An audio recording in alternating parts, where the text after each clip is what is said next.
창세기 4장과 5장을 통해서 하나님께서는 두 후손의 족보를 대조하고 계십니다. 창세기 4장은 하나님을 떠난 가인의 후손의 족보입니다.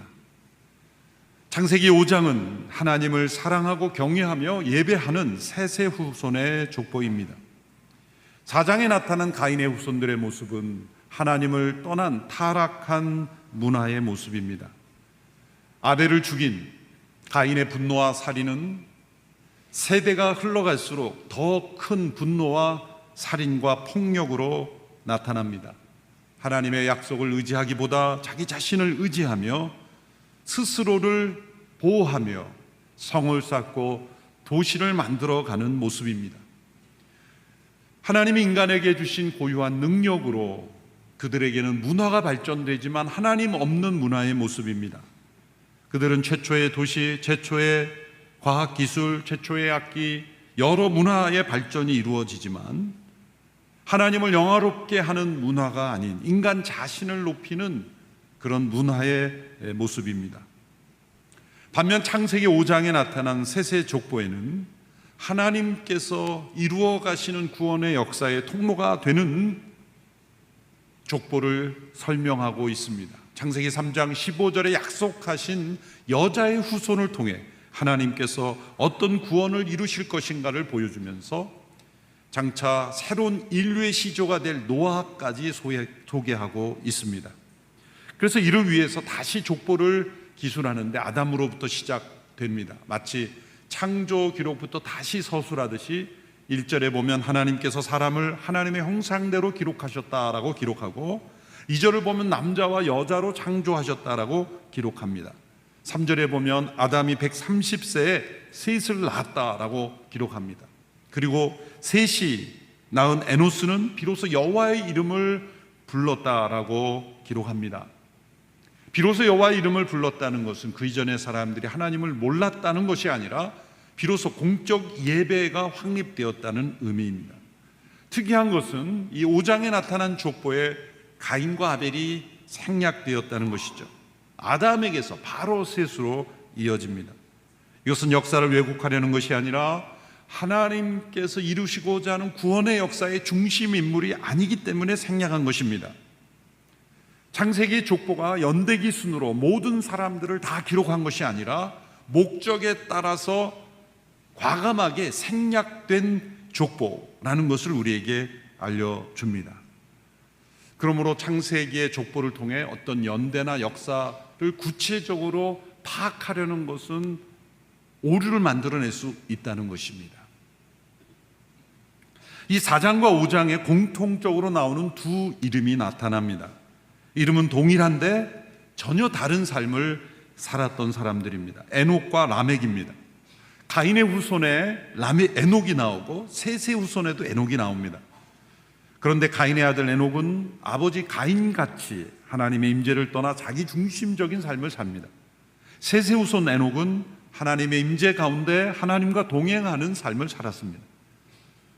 또 한편의 이름은 라멕입니다. 가인의 후손에도 라멕이 나오고 셋의 후손 중에서도 라멕이 나옵니다. 가인의 후손 라멕은 살인적이고 폭력적인 사람입니다. 그가 얼마나 폭력적이었는가는 자신의 아내들에게 한 말에서 나옵니다. 아내들이라고 했죠. 하나님의 창조 질서를 떠나 일부 다처제가 나타나는 사회를 보여줍니다. 23절, 24절, 4장 23절, 24절에 보면 이런 말씀이 나옵니다. 라멕이 자기 아내들에게 말했습니다. 아다여 신라여 내 말을 들어라. 라멕의 아내들이여 내 말에 귀를 기울여라. 내게 상처를 입힌 남자를 내가 죽였다. 나를 상하게 한 젊은이를 내가 죽였다. 만약 가인을 위한 복수가 7배라면 라멕을 위해서는 77배가 될 것이다. 얼마나 잔인하고 폭력적입니까? 자신에게 상처를 입힌 사람을 죽였다라고 자랑하는 노래를 자신의 아내들에게 하는 것입니다. 그리고 자신이 복수하는 것은 77배라는 겁니다. 7배 정도가 아니라 복수를 즐기고 당연시하고 그리고 자신에게 조금이라도 손해와 해를 끼친다면 곧 죽음으로 복수하는 그런 잔인한 폭력적인 인성을 보여주는 것입니다. 반면 5장에 나타난 셋의 후손 라멕은 경건한 에녹의 손자, 그리고 노아의 아버지로서 에녹을 이어서 경건한 삶을 보여줍니다.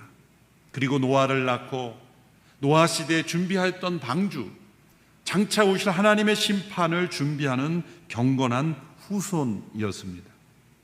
그래서 5장의 셋의 후손의 기록에서는 그들이 몇 년 살았다는 기록이 나옵니다. 평균 930년 정도의 장수의 기록들이 나오죠. 그러나 가인의 후손들의 기록에는 몇 년 살았다는 기록이 나오지 않습니다. 의도적으로 그들의 연수를 기록하지 않은 것은 그들의 문화가 매우 타락하였기에, 이렇게 복수와 폭력으로 점철되어 있기에 하나님이 허락하신 수명을 다하지 못하고 죽는 일들이 비일비재했기 때문에 연수를 아예 생략해 버렸다라고 해석할 수 있습니다. 결국 그들은 노아의 홍수 심판에서도 살아남지 못했습니다. 가인의 족보는 심판으로 끝나고 셋의 족보는 구원으로 이어집니다.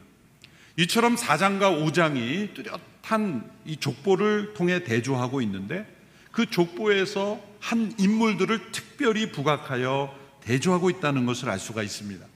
가인의 후손 중에서는 앞서 살펴본 라멕이라는 잔인한 인물을 부각시키고, 셋의 후손에서는 경건하여 하나님과 동행한 에녹을 부각을 시킵니다.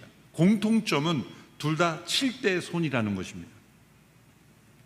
성경에 나타난 족보는 강조하고 싶은 인물을 7번째 후손으로 자리매김함으로써 강조하는 기록 습관이 있습니다. 예수님을 소개하는 마태복음의 족보에서도 아브라함부터 다윗까지가 14대요. 그러니까 7배수죠. 7을 2번 더한 배수고, 바벨론 포로부터 그리스도 출생까지도 14대다.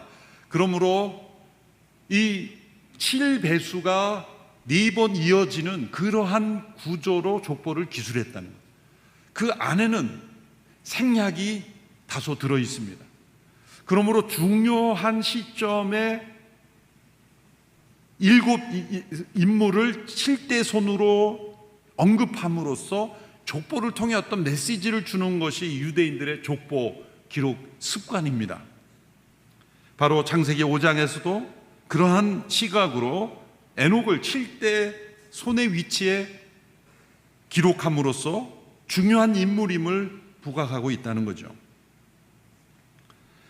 4장에 나타난 라멕은 앞서 잔인과 폭력적인 것을 언급했고, 이제 5장에 나타난 에녹의 초점을 두겠습니다. 이 5장에는 많은 인물들의 이름이 나타납니다. 아담으로부터 셋으로 이어져서 누가 몇 년을 살다가 누구를 낳고 죽었다는 기록이 반복됩니다. 8번이나 반복되는 이 언급에는 죽었더라, 죽었더라, 죽었더라, 죽음으로 끝납니다. 하나님께서 반드시 죽으리라 하신 그 말씀이 진리라는 것이 나타나는 거죠. 하나님은 그들을 즉시로 죽지 않게 함으로써 은혜를 베푸셨습니다. 먹는 날에는 정령 죽으리라 하셨지만 바로 죽지 않게 하심으로 그들로 하여금 자손을 낳게 하셨고, 그 자손을 통해 남은 자들을 구원하심으로 영원한 나라에 들어갈 하나님의 자녀들을 변화시키시는 일을 행하신 것입니다. 그러므로 그들이 900년 넘게 살며 자손을 낳았고, 그 자손 가운데 하나님이 택하신 경건한 셋의 후손을 통해 하나님은 구원의 역사를 이루신 것입니다. 그래서 아담은 930년을 살며 자녀를 낳다 살다가 죽었습니다. 셋은 912년, 에노스는 905년, 게나는 910년 이렇게 흘러가다가 무드셀라는 가장 긴 969년을 살았습니다. 그런데 각 세대마다 한 사람씩 나오죠. 그것은 독자들만 있었다는 게 아니죠. 아담이 930년 동안 살며 자녀를 낳았어요. 그러므로 아담과 가인, 죽은 아벨, 셋만 있는 게 아닙니다. 가인과 아벨 세 자녀만 있는 것이 아니라 많은 자녀들이 있는데 그 중에 대표적인 자녀들만 언급한 것이 창세기의 기록이죠. 셋도 에노스만 낳은 것이 아니라 많은 자녀를 낳았는데 에노스라는 대표적인 인물을 언급한 것입니다. 이들이 장남인지 아니면 대표적인 족자인지 그것은 알 길이 없습니다. 그러나 대표적인 인물들을 선정하여 이렇게 언급한 것이지 이들만 존재했다는 것이 아니라는 것이죠.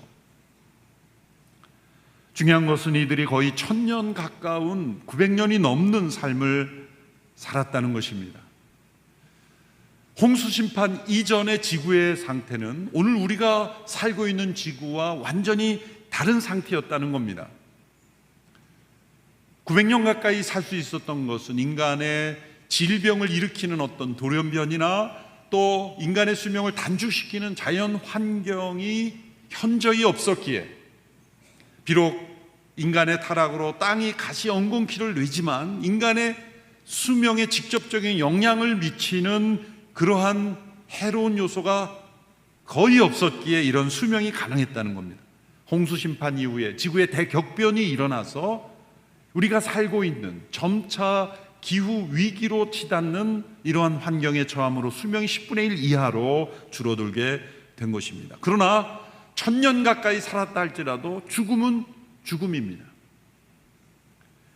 우리에게는 너무나 긴 세월처럼 여겨지지만 영원이라는 기준에 비하면 1000년도 지나가는 한 점에 불과한 것이고, 2000년이든 3000년이든 10000년이든 이 시간은 영혼에 비하면 한순간에 지나가는 점에 불과한 것입니다. 아담과 하와의 범죄함으로 죽음이 지배하는 세상이 되었습니다. 창세기 5장에 반복되는 인생들의 사이클이 바로 그것을 보여줍니다. 그런데 그 죽음의 사이클을 끊고 죽음을 보지 않고 하나님이 데려가신 사람이 나옵니다. 그가 에녹입니다. 오늘 본문 5장 21절에서 24절의 말씀을 함께 읽어보겠습니다. 시작. 에녹은 65세에 무드셀라를 낳았습니다. 무드셀라를 낳은 후 300년 동안 하나님과 동행하며 다른 자녀들을 낳았습니다. 에녹은 모두 365년을 살았습니다. 에녹은 하나님과 동행하다가 세상에서 사라졌는데 하나님께서 그를 데려가셨기 때문입니다. 짧은 구절에 하나님과 동행하였다는 말씀을 2번씩이나 강조하고 있습니다. 다른 모든 인생들은 죽었다라고 끝나지만 그의 인생은 하나님과 동행하며 살다가 하나님이 데려가셨다라는 언급으로 끝납니다. 계속 죽음의 종만 울리다가 생명의 종, 희망의 종이 울린 것입니다. 그런데 에녹은 다른 당시의 사람들 평균 수명의 절반 정도의 삶을 살았다는 거죠. 365년이면 당시에 평균 900년대의 삶을 살았던 당대 사람들보다는 절반의 인생을 살았던 것입니다. 그것은 그 당시의 사람들에게는 매우 충격적인 일이었을 겁니다. 만일 에녹이 4장에 나오는 대표적인 인물처럼 라멕처럼, 가인의 후손 라멕처럼 그렇게 살인적이고 폭력적이고 사회에 해를 끼치는 그런 인생을 살았더라면, 그러던 그가 갑자기 사라지면 하나님이 빨리 데려가셨구나, 세상이 더 망가지기 전에 빨리 데려가셨구나, 그렇게 사람들이 생각했을 텐데, 모든 사람들에게 존경받고 하나님의 임재를 나타내는 경건한 에녹이 갑자기 보이지 않고 하나님이 데려가셨으니 어찌된 일인가라고 사람들은 당황했을 것입니다.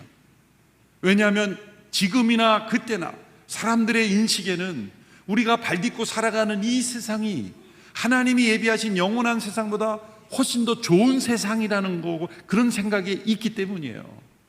여러분 한번 솔직하게 자신에게 질문해 보십시오. 천국이 있다고 믿는데 영원한 천국에 사는 것보다 이 땅에서 영원히 사는 걸 선택하라면 어느 것을 선택할까요?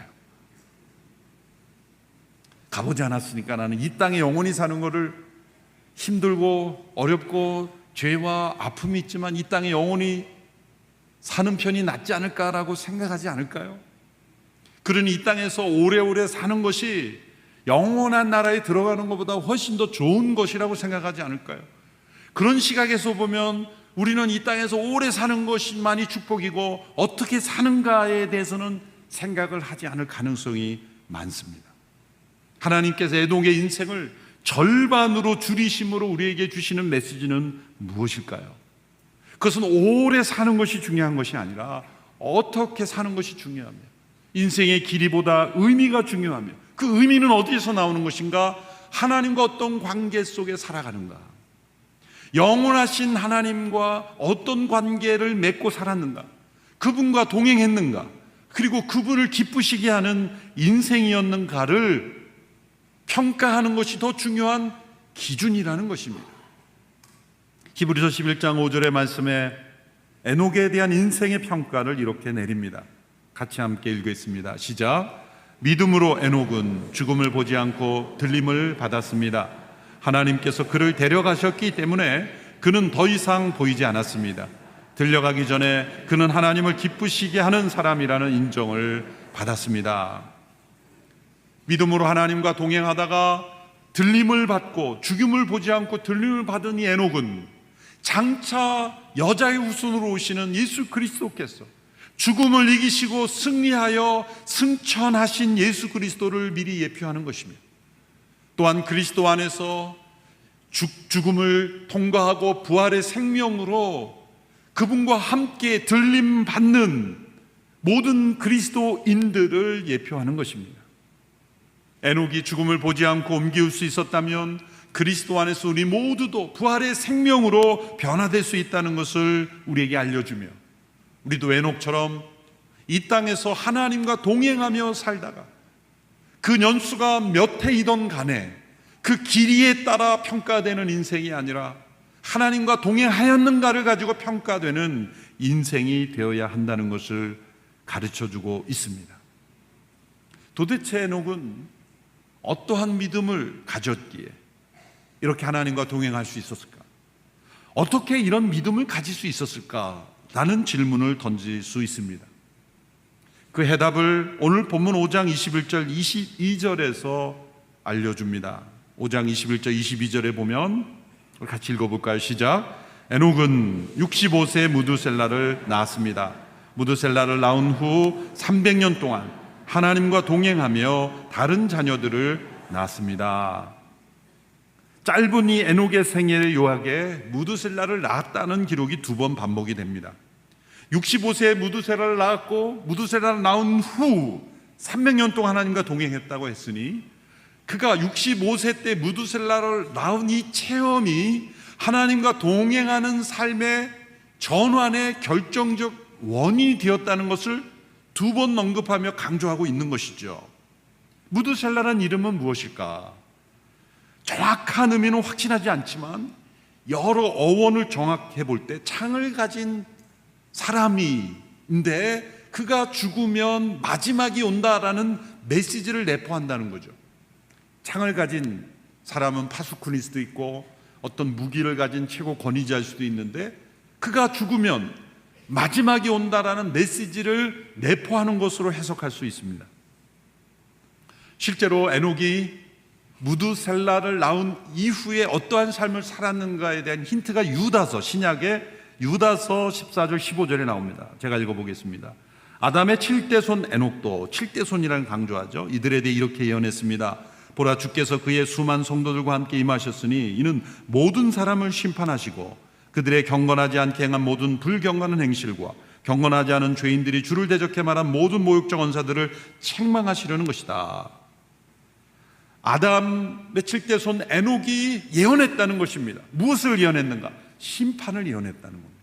사람들의 불경건함에 대하여 하나님께서 심판하실 것을 에녹이 예언했다는 겁니다.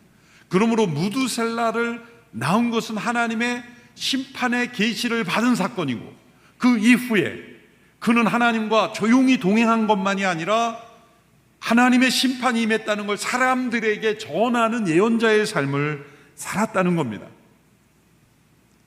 누가 하나님과 동행하는 삶을 살까요? 역사의 마지막을 아는 사람입니다. 미래를 아는 사람입니다.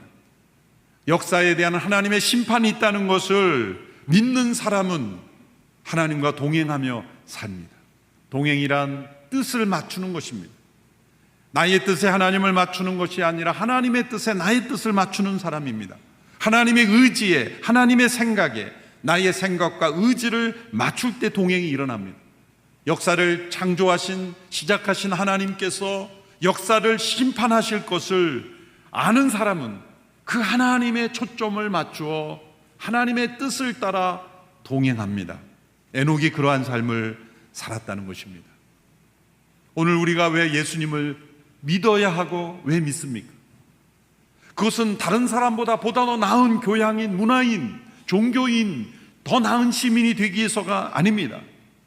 이 세상에 내려진 하나님의 심판으로부터 건진받기 위해서입니다. 하나님의 심판은 예수님을 믿지 않는 사람들은 괘씸해서 심판하고, 믿는 사람은 좋은 사람이니까 봐주는 그런 게 아닙니다. 모든 사람에게, 그리고 모든 세상에 하나님의 심판은 내려져 있습니다. 하나님의 진노와 심판은 결정되어 있습니다. 그런데 하나님은 그 심판 가운데 구원하실 길을 우리에게 알려주셨고, 그 길은 예수 그리스도이며, 그분을 믿는, 따르는 자들은 구원의 길로 심판으로부터 건짐받게 되는 것입니다. 그러므로 예수님 믿는 사람은 심판을 받지 않고 안 믿었기 때문에 심판받는 게 아니라 모든 사람이 심판을 받게 되어 있는데 그 심판으로부터 건짐받는 길을 받아들이는 것입니다. 그러므로 에녹의 때에도 하나님의 심판이 정해져 있는데 그 심판으로부터 피할 수 있는 길을 하나님이 계시하셨는데, 에녹은 그것을 알기에 그 길로 갔고, 사람들에게 알려졌지만 사람들은 받아들이지 않았던 것입니다. 그러므로 에녹의 삶은 오늘 이 시대 우리의 삶, 믿음의 삶을 미리 예표하는 것입니다. 오늘 이 시대 세상도 하나님의 심판이 내려져 있습니다.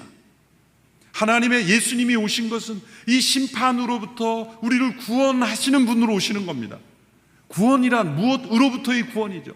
무엇으로부터의 구원입니까? 죽음과 심판으로부터의 구원인 것이죠.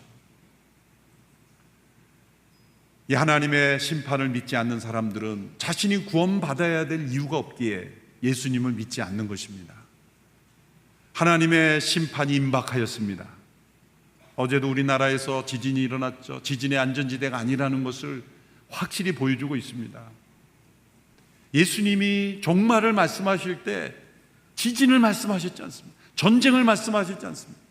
예수님이 당시에 지진을 측정하는 어떤 데이터 기술을 가지고 앞으로 지진이 많이 발생할 것이라고 예측한 것입니까? 어떻게 예수님 당시에 지진 측정기가 없었던 그 시대에 예수님이 지진이 앞으로 많이 일어날 것을 말씀하셨단 말입니까? 요 한 구절만 해도 예수님은 하나님의 아들이십니다. 요 한 구절만 봐도 도처의 기근과 전염병, 그리고 지진이 많이 일어날 것을 예수님 말씀하셨고, 이것은 말세의 징조의 시작이라고 말해요. 시작일 뿐이다. 앞으로 우리가 살아가는 이 세상은 갈수록 더 심각한 재난과 위기가 처할 것입니다. 그렇다고 이 세상을 포기하라는 것이 아닙니다. 기후환경의 위기를 극복하기에 최선의 노력을 다해야 됩니다. 그러나 이 지구를 우리가 다시 살릴 수는 없어요. 이 지구는 멸망을 향해 가고 있습니다. 성경의 예언입니다. 구약의 성경의 모든 예언이 그대로 이루어진 것처럼 예수 그리스도께서 오셔서 장차 임할 진노와 심판을 말씀하셨고 구원의 길을 말씀하신 거죠. 임박한 하나님의 진노와 심판, 다시는 물로 심판하지 않을 것이라 하셨는데 남아있는 것은 불의 심판입니다. 곳곳에 뜨거워져서 자연 발화로 산불이 일어나고 곳곳에 불이 징조가 많아지는 것은 우리에게 매우 불길한 소식이죠. 그러나 하나님의 말씀은 이 세상은 심판 앞에 처해 있다고 말씀하고 있어요.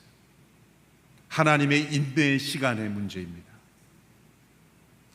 에녹은 그 당시에 하나님의 심판의 계시를 받아들이며 회개하며 각성하며 하나님과 동행했지, 오늘 이 시대에도 우리가 하나님의 심판 앞에서 깨어서 하나님과 동행해야 하는 것입니다. 심판을 믿지 않으면 가인의 계열에 서게 되는 것입니다.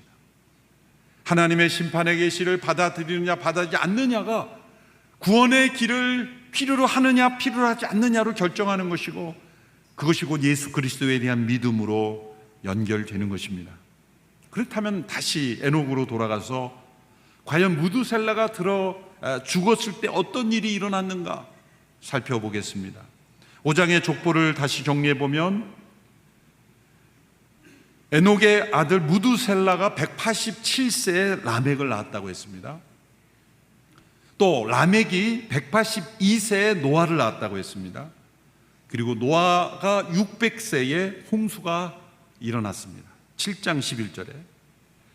그러면 이 나이를 다 합하면 무두셀라의 나이는 몇 세입니까? 969세. 무두셀라가 죽은 해고 그때 홍수가 일어나는 거예요. 노아의 나이가 600세 때 무두셀라가 969세인데 그 해가 홍수가 일어난 해입니다. 그러면 무두셀라가 죽은 그 해부터 홍수가 일어났고 대격변이 일어난 거예요. 그러므로 무두셀라가 969세라는 성경에서 최장수 인간이라는 레코드를 가진 것은 그가 누구보다도 전 세계에서 가장 건강관리를 잘했기 때문이 아닌 거예요. 무두셀라가 가장 오래 살 수 있었던 이유 뭡니까? 하나님이 심판을 오래 참으신 결과예요. 성경에서 가장 오래 산 사람이 무두셀라죠. 그럼 가장 짧게 산 사람은 누구입니까? 이건 넌센스 퀴즈입니다. 느부갓네살. 또 진지하게 믿고 전파하는 분이 있을까 두렵습니다. 가장 오래 산 이유는 하나님이 오래 참으신 거예요. 그러니까 노아의 홍수는 노아 때 하나님이 내가 심판할 것이니 방주를 급히 만들어라, 노아 때 처음 심판의 계시를 수납된 게 아니라 4대 할아버지인 에녹부터 무두셀라, 라멕, 노아에 이르기까지 이 4세대가 969년의 세대 동안 하나님은 이 가문의 심판을 계시하셨고, 에녹만이 아니라 무두셀라, 라멕, 노아 4세대가 하나님의 심판을 당대에 예언하는 가문이 되었던 거예요. 그러나 사람들은 외면했죠. 하나님은 천년을 하루처럼 참으시며 인내하시며 하나님의 심판을 유보하십니다. 즉시로 흥분하여 쓸어보시는 하나님이 아니십니다. 심판하시기로 작정하셨지만 천년 가까운 세월을 인내하시며 돌이키기를 원하시며 돌이키면 또 용납하시며 용서하시는 건 하나님. 예수님이 오신 직후에 100년 승천하신 이후에 100년 200년도 되지 않아 왜 예수님이 다시 오시지 않습니까? 예수님이 다시 오시는 날은 최후의 심판이 이루어지는 날인데 제자들은 아무것도 모르면서 그렇게 따졌죠. 오시지 않는 게 아니냐, 왜 안 오시냐. 주께는 천년이 하루 같고 하루가 천년 같음을 잊지 말라. 하나님의 시간 계산법은 천년이라는 긴 세월을 하루처럼 참으시는 인내의 하나님이시라는 거예요. 그러니까 예수님 오신 이후에 어느 정도 기간 지난 거예요? 이틀 좀 지난 거예요. 하나님은 그렇게 참으신 거예요. 2023년이니 예수님 승천하시니 이틀 조금 지난 거예요. 그러니까 하나님의 인내, 하나님께서 하루만 더 참아주자 그러면 3,000년이 될 수도 있는 거예요. 그러나 안 참으실 수도 있는 거죠. 그때와 길은 아무도 알지 못하고 오직 하나님만이 아시는 것입니다.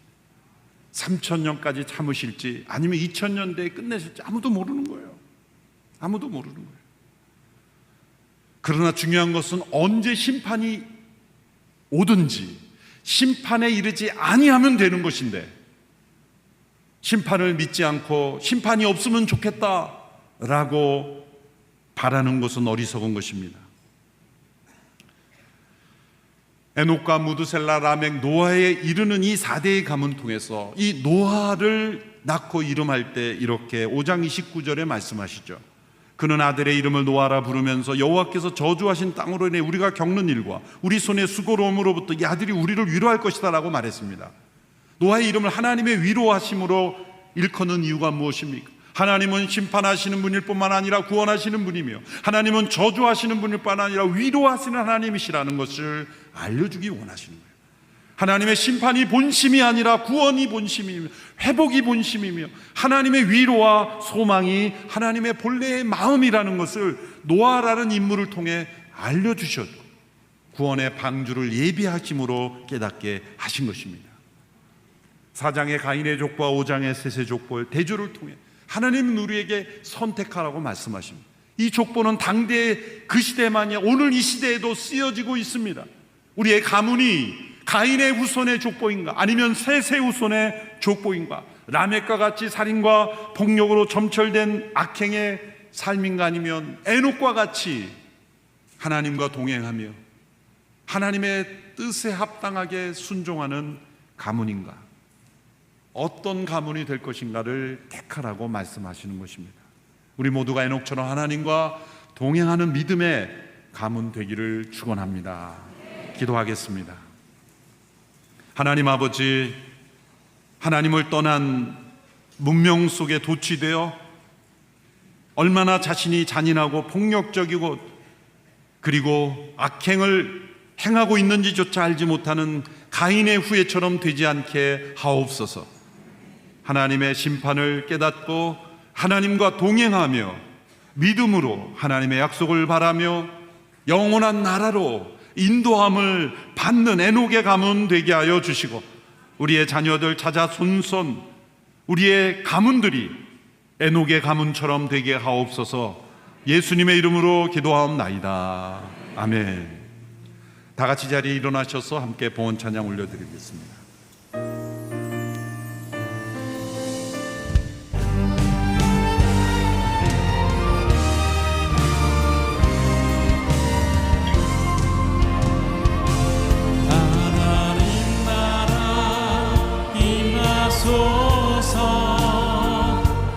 영광과 존귀 능력과 위력 놀라운 사랑의 기적의 하나님 지금 이곳에 오소서.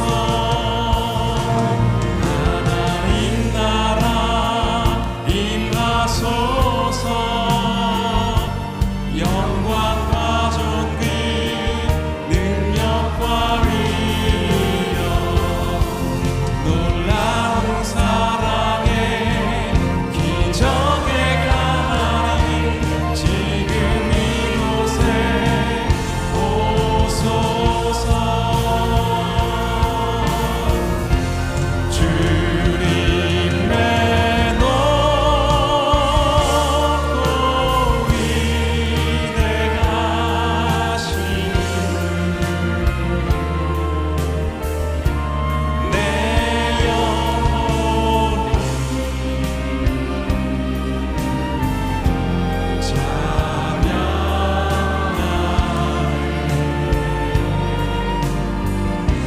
주님의 높고 위대하시니 내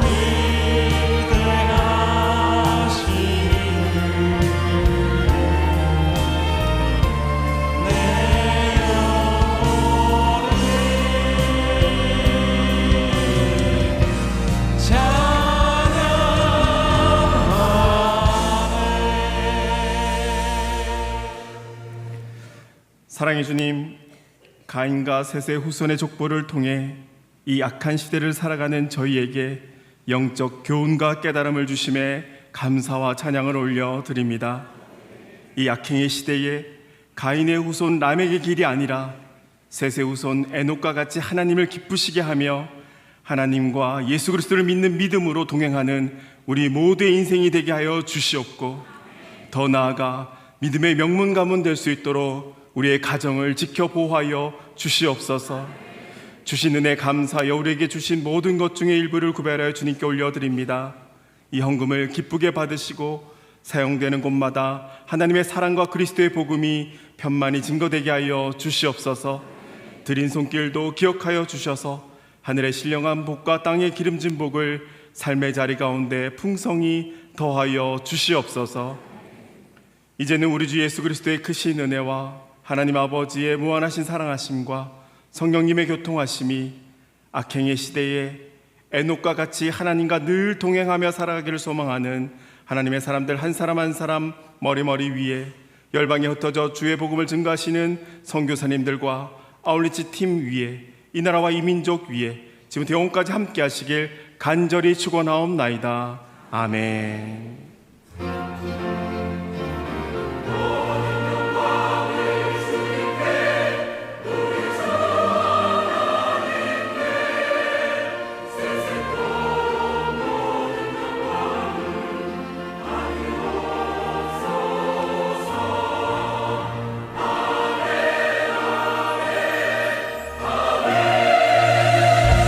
살아계신 주님께 함께 찬양하겠습니다. 살아계신 주 나의 잠든 소망 걱정 끝이 전혀 없네.